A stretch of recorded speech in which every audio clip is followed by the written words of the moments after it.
नहीं बेटा नहीं, उस आदमी ने मुझे धोखा दे दिया। तो अब हम क्या करेंगे? वो आदमी पैसे नहीं दे रहा। क्या करूं, जाके जान ले लूं उसकी? मैं ऐसा आदमी नहीं हूं। जैसा कि मैंने पहले भी कहा, तुम मेरे तजुर्बे से फायदा उठाओ, मैं तुम्हारा कर्ज उतार दूंगा, है ना? प्लीज। रेहान साहब, हम दोनों 50% पार्टनर्स हैं। ये कर्जा उतारने वाली बात अचानक कहां से आई? लेकिन बेटा मैं तो मुस्तकिल काम कर ही रहा हूँ। बेटा मैं दिल से मेहनत कर रहा हूँ। तुम यहाँ हो, मैं वहां सब कुछ संभाल रहा हूँ। तुम्हें क्या जरूरत है पैसों की? होटल अच्छा मुनाफा दे रहा है, मैं चलाता रहूंगा, तुम फिक्र क्यों कर रहे हो?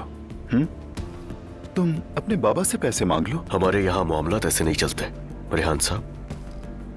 नहीं, मैंने बस वैसे ही एक मशवरा दे दिया तुम्हें। मुझे आपसे किसी मशवरे की जरूरत नहीं है, जितना कहे उतना कीजिए। ठीक है, ठीक है। किसी भी चीज की जरूरत हो तो मुझे जरूर कॉल करना, ठीक है? तो अब मैं इजाजत चाहता हूं, बहुत से काम निपटाने हैं मुझे। दुआ को मेरा सलाम कहना, ठीक है? मिलते हैं फिर। अल्लाह हाफिज। अल्लाह हाफिज।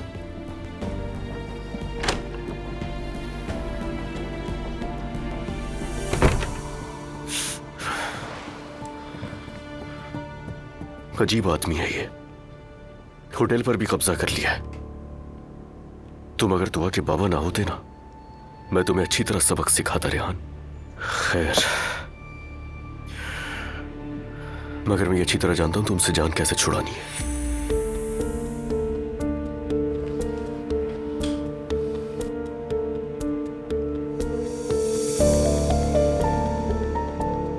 हेलो हिकमत, मैं ठीक हूं। मैं जल्द से जल्द अपना होटल बेचना चाहता हूं। हाँ, फौरन फौरन, समझ गए? चलो ओके, खुदा हाफिज।